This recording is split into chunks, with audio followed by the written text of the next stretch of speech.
இப்போ பிஜேபி மேலே பேரன்பு கொண்ட ஸ்ரீராம் சேஷாத்ரி கிட்டே கேட்போம்.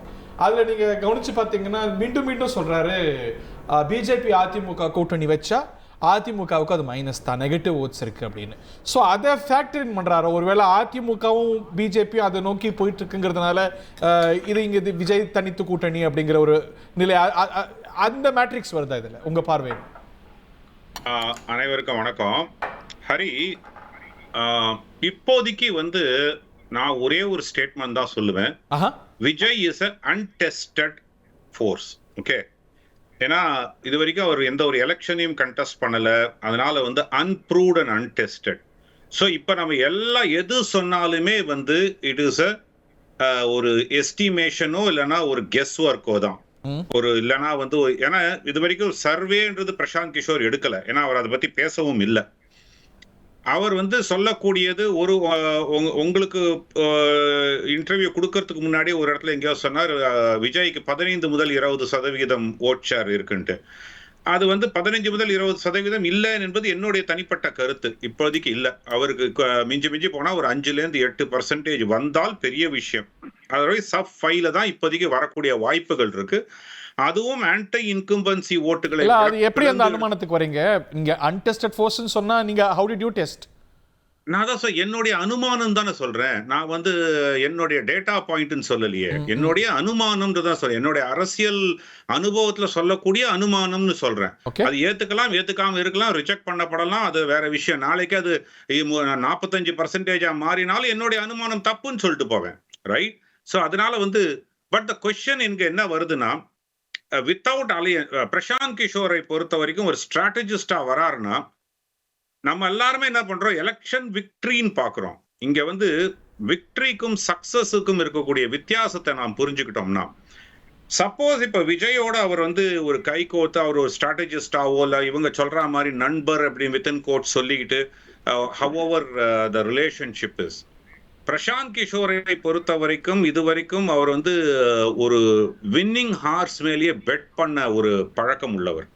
நீங்க எந்த ஒரு எலெக்ஷன் எடுத்தாலும் எக்ஸப்ட் உத்தரப்பிரதேஷ்ல அகிலேஷ் யாதவ் அண்ட் ராகுல் காந்திக்கு அவர் ஒரு ஸ்ட்ராட்டஜிஸ்டா இருந்த போது அப்பவே என்ன சொன்னார், நான் என் சொல் பேச்சு கேட்காம இருக்காங்க அவங்க அப்படின்னே சொல்லிட்டு இருந்தார். அவர் அந்த ஸ்ட்ராட்டஜிஸ்டா இருந்த காலகட்டத்திலையும் அது ஒரு பெரிய படுதோல்வியா அமைஞ்சது. மற்றபடி ஆல்வேஸ் ஒரு வின்னிங் ஹார்ஸ் மேலதான் பெட் பண்ணிக்கிட்டே வந்துட்டு இருந்திருக்காரு. அவருடைய பாப்புலாரிட்டி அந்த மாதிரி இருக்கு. ஐம் நாட் அண்டர்மைனிங் அவருடைய கேப்பபிலிட்டிஸ் அண்டர்மைன் பண்ணல.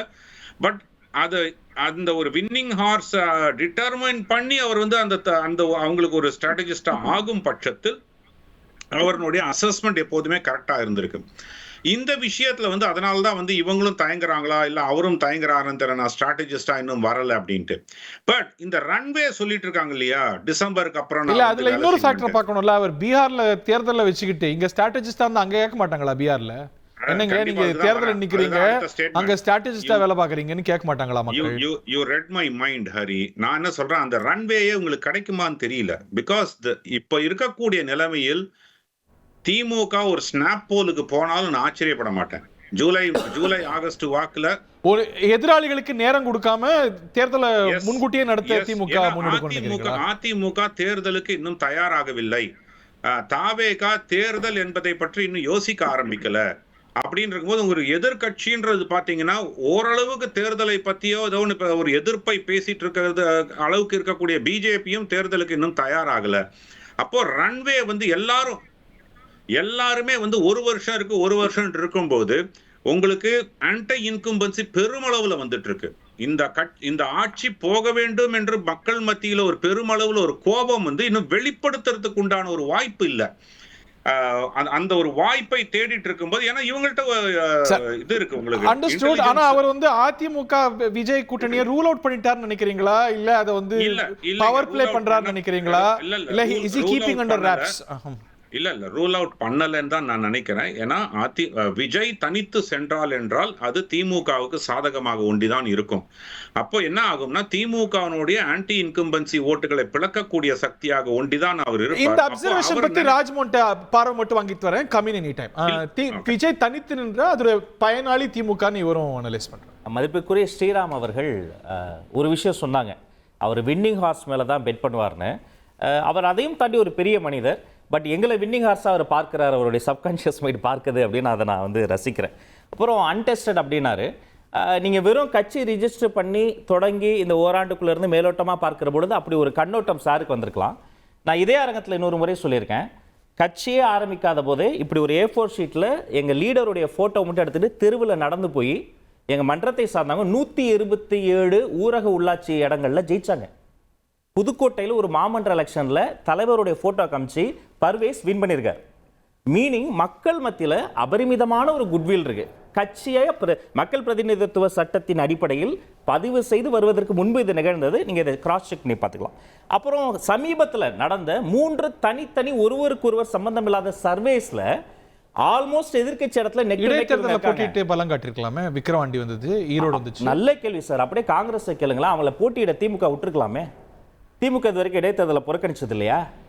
எத்தனை முறை இடைத்தேர்தலை புறக்கணிச்சிருக்கிறாங்க? மதிப்பிற்குரிய முத்தமிழர் டாக்டர் கலைஞர் எத்தனை முறை புறக்கணிச்சிருக்கிறாரு? அந்த தொகுதியே காங்கிரஸ் தொகுதிங்க சார். அவங்க எல்லாம் போட்டிட்டவங்க ஏதோ ஒரு நம்பர் இருக்கு, உங்கள்கிட்ட நம்பரே இல்லை. இப்ப நீங்க வந்து உள்ளாட்சி தேர்தலில் நிறைய லோக்கல் ஃபேக்டர்ஸ் இருக்கலாம், அது ஒரு அழகா வைக்க முடியாது. இன்னைக்கு உங்களை மதிப்பிடுறதுக்கு அழகே இல்லையா? அவர் 5%ங்களா, நீங்க 20%ங்களா, இவர் 1%ங்களா? ஸோ அப்படி இருக்கும்போது அந்த அனுமானங்களை நம்ம ஏற்றி தானே ஆகணும். ரெண்டுத்துக்கும் பதில் சொல்றேன். முதல்ல அதை நீங்க வேலிடேட் தான் பண்ணணும், அது பெரிய விஷயம் சொல்லாதீங்க. 127 is not a small number. அதுவும் எதுவுமே பண்ணாம ஜஸ்ட் போட்டோ பார்த்து. ரெண்டாவது விஷயத்துக்கு பதில் சொல்றேன்.